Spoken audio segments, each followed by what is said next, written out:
King Charles, 75, was said to be doing well yesterday after undergoing a corrective procedure for an enlarged prostate at the London clinic in Marylebone.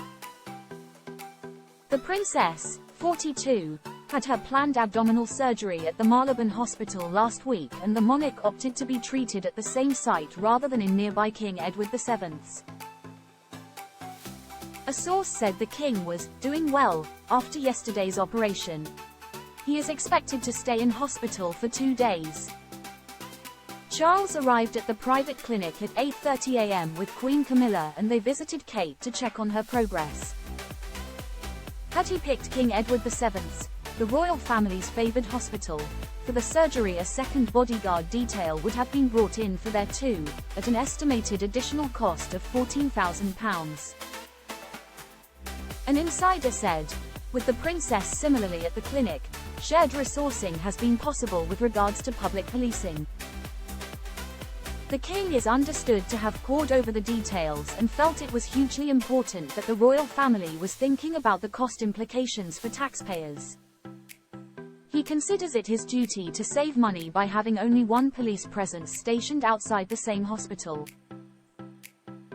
The cost of security for the royals is not discussed publicly by palace aides or by Scotland Yard, but it is estimated to cost around £7,000 per day. John Moore, managing director of Westminster Security, told The Express, the Met Police could be saving as much as £20,000 over the weekend with King Charles and Princess Kate collocating at the same private hospital by sharing security resources. Camilla accompanying her husband to hospital was another break with tradition. It has been rare for a spouse to travel with a senior royal to receive care, with the late Queen Elizabeth and Prince Philip always going for treatment alone. Veteran royal commentator Richard Fitzwilliam said, Camilla being with the king shows the strength of their remarkable partnership. They really are soulmates. Sources said Camilla stayed until doctors confirmed the king's surgery was a success. When she left almost 7 hours after he was admitted, onlookers called out, "We love you lots." Asked how Charles was doing, she replied, "He is fine, thank you." The Queen was driven back to the rear entrance of the hospital at 6:34 p.m. and was seen leaving once more just before 8 p.m. Since Kate entered on January 16, there have been 2 unarmed officers on guard outside. Several more are understood to be stationed within the building, with armed Royal Protection Squad officers on duty at her private room day and night. The king will receive extra protection given his more senior status. The RPS is part of the Metropolitan Police Service Protection Command, and its officers, in plain clothes, are routinely armed with 9mm Glock 17 pistols worn discreetly alongside a first aid kit. Since his accession in September 2022, the king has been keen to highlight his increasing concern over the cost of living crisis. He focused on the issue in his first Christmas broadcast, where he spoke of the great anxiety and hardship of people struggling to pay their bills and keep their families fed and warm. Last year he campaigned on food poverty by launching the Coronation Food Project that aimed to reduce waste. At home he has implemented money-saving measures such as switching off gas lamps and lowering the temperature of his swimming pool at Buckingham Palace. Charles and Kate have forged a close relationship, and the king thinks she performs an excellent job balancing her royal duties with raising 3 children. Become an Express Premium member. Support fearless journalism. Read the Daily Express online.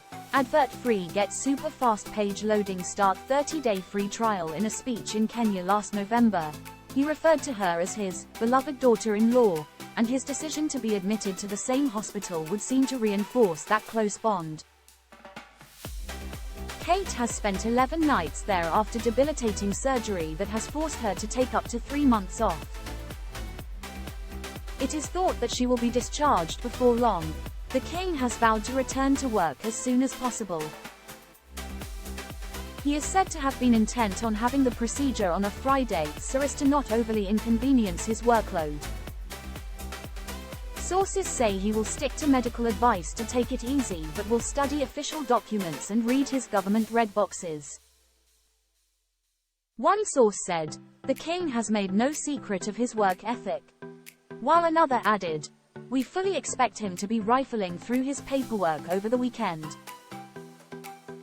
Counselor of State, stand-ins, will not be needed for his recovery period, expected to be up to 2 weeks.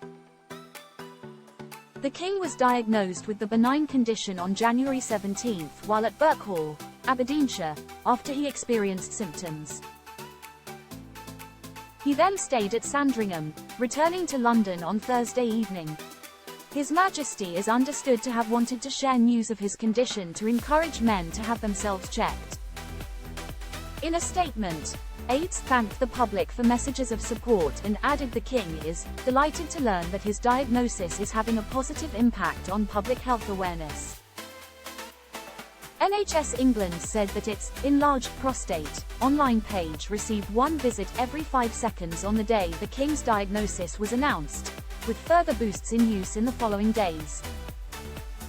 John Moore, managing director of VIP protection firm Westminster Security Limited, said, "The Met Police could be saving as much as £20,000 over the weekend with King Charles and Princess Kate collocating at the same private hospital by sharing security resources." However, any speculative savings could be more than wiped out through the overtime incurred by their respective personal police protection teams providing around-the-clock protection.